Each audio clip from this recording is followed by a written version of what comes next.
ये कोई कागज नहीं है।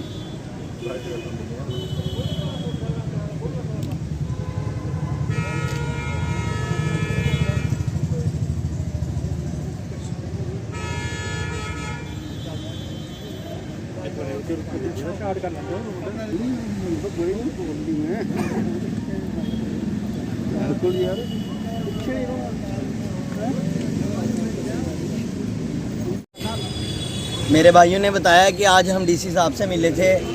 तो एक बड़ा गंभीर जो विषय सामने आया है आप सबके। तो मैं एडमिनिस्ट्रेशन से एक आग्रह करना चाहता हूं कि जितनी भी यहाँ पर जो लोगों ने झुग्गियाँ वगैरह बनाई हैं,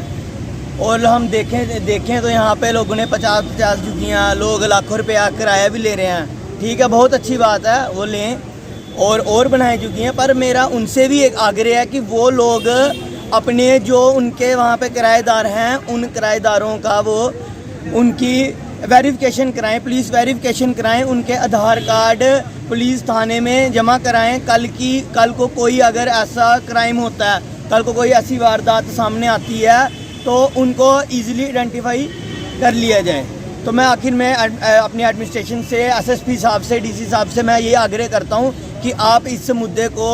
गंभीरता से लें और जल्द से जल्द इस मुद्दे को इसके पर कार्रवाई की जाए, ताकि कल को जो यहाँ पर क्राइम हो रहे हैं उन क्रिमिनल्स को जल्दी आसानी से हम लोग पहचान सकें। धन्यवाद। मैमोरेंडम है डीसी साहब की दिता है, उसका कारण है कि साढ़े जेडे डिस्ट्रिक्ट कठुआ के अं चाहते हैं कि जेडे बाहर के लोग जोड़े आए हैं,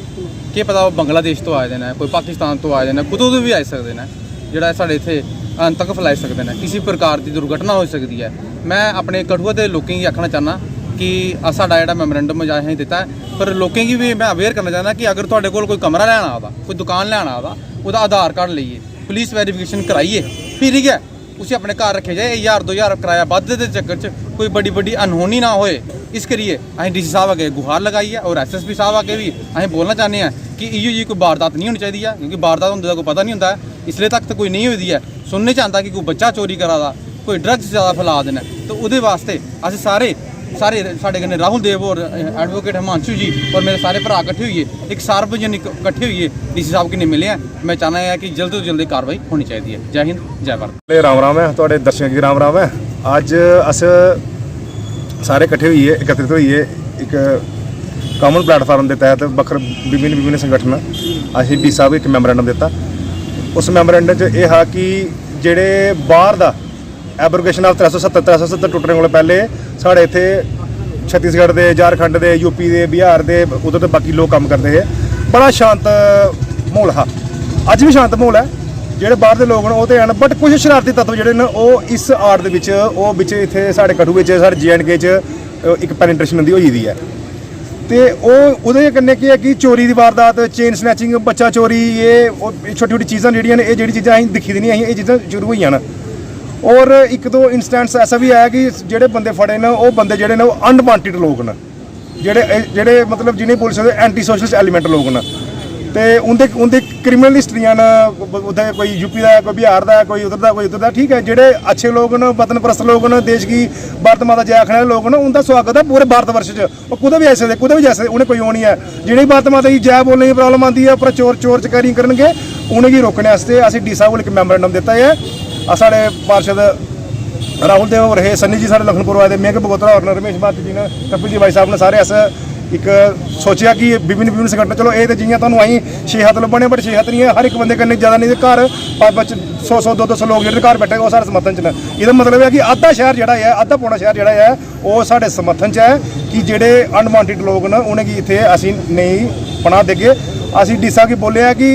जिन्हें भी लोग कोई इतने रोआ दे उनकी वेरीफिकेशन कराई जा। जो पहले लोग रोआ दे सानूं तो पता कि ये पुराने लोग ने ठीक न, जो नवे लोग आए, नवे चेहरे आए दे, वो उनकी कौन कुत्थों आए दे, उनका थाना केड़ा है, उनका अजकल तुसीं एक असीं भी चलो एक अगर शहर च रौह्ने तो निक्की मोटी चीज़ां दिक्खी जाए कि आधार कार्ड कुछ मंगना हो ना। बस मैं थोड़े चैनल थ्रू सुना देना कि अगर तुस कोई बंदे का आधार कार्ड मंगगे हो, तुहानूं 100 दे विचा 95 ऐसे एंटी सोशलिस्ट एलीमेंट के आधार कार्ड जोड़े ने वो बंगाली च लिखोए दे। उन्हें पूछे घर कुत्थे ने, उन्हें आखना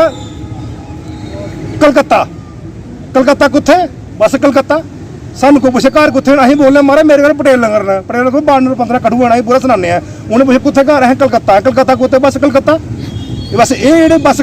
कलकत्ता वाले लोग न इंदे की फड़ने से दर पकड़ा से क्या पता कौन है रोहिंग्या न के नहीं है अजकल की बधेरे बरूपी फिर अपना वेशभूषा बदली कुछ भी करना लिहाजा अं एडमिनिस्ट्रेशन के अगे डी साहब को आए थे उन्हें साड़ी गल सुनी है उन्हें आखिया SSP साहब ने भी गल करने ये मैमोरेंडम यही LG साहब भी लिखे है ये तो इन्फॉर्मेशन है ना कि LG साहब एक गवर्नमेंट की यही बोले था कि आज जैसा कि एडवोकेट हिमांशु जी ने और हमारे भाई सन्नी जी ने और हमारे साथ में कपिल जी और रमेश भारती जी आए हैं इसका जो मैं थोड़ा सा इसको डिटेल में बता दूंगा कि आज का जो हमारा मेमोरेंडम था उसका मेन जो इशू था उसमें जो क्लियरली हमने मेंशन किया था कि करैक्टर वेरिफिकेशन हो जो लोग यहाँ पे स्ट्रीट वेंडर से हैं स्ट्रीट हॉकर से हैं या जो टेनेंट यहाँ किराएदार यहाँ पे रह रहे हैं उसका एक कारण है स्ट्रीट वेंडर यहाँ पे बड़े सारे काम कर रहे हैं हमारे लोकल स्ट्रीट वेंडर्स काम कर रहे हैं चाहे वो नारियल वाले हैं चाहे वो फास्ट फूड सेलर्स हैं चाहे वो गलियों में सुबह हम देखते हैं 6 बजे ही पौने 6 बजे या लोहा ले लो ये बेदू सारा आ जाते हैं तो हमारा मेन मोटो यही है इनके कारण कि इन लोगों की करैक्टर वेरिफिकेशन हो और करैक्टर वेरिफिकेशन इसलिए जो क्लियरली हमने इस मेमोरेंडम में मेंशन किया है कि करैक्टर वेरिफिकेशन इसलिए कि हमें डाउट है कि ये लोग इंडियन सिटीजन नहीं है भारत के नहीं है अगर हैं तो काम करें कोई दिक्कत नहीं है बड़े सारे लोग आज से नहीं सालों से लोग यहाँ पे ऐसे लोग हैं जो 20-25-30 सालों से जम्मू कश्मीर में काम करें कठुआ में काम करें हमें कोई आपत्ति नहीं है हमें आपत्ति केवल इस चीज़ की है कि इन लोगों की प्रॉपर वेरिफिकेशन हो जाए ठीक है अगर उनके कैरेक्टर सर्टिफिकेट वो ला देते हैं तो काम करें आज भी काम कर रहे हैं और हम देखें कि लोगों से ज़्यादा लोग इनसे सामान परचेज़ करते हैं चाहे नारियल वाले हैं चाहे और लोग हैं परचेज़ कर रहे हैं हमें कोई दिक्कत नहीं है लेकिन हमें कहीं ना कहीं इस चीज़ का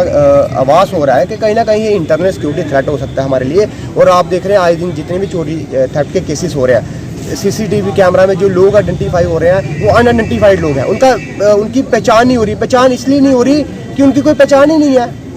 जैसे हिमांशु जी ने कहा कि आधार कार्ड है लेकिन आधार कार्ड पे क्या है क्या नहीं है उनकी कोई कैरेक्टर वेरिफिकेशन नहीं है इसलिए उसके साथ ही साथ मैं लोगों से भी आग्रह करूँगा कि यदि वो अपने घर में किराएदार को रखते हैं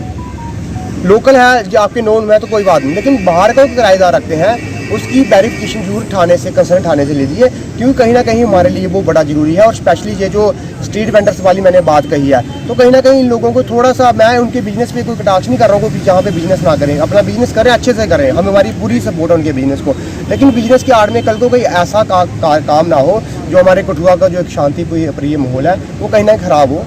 मैं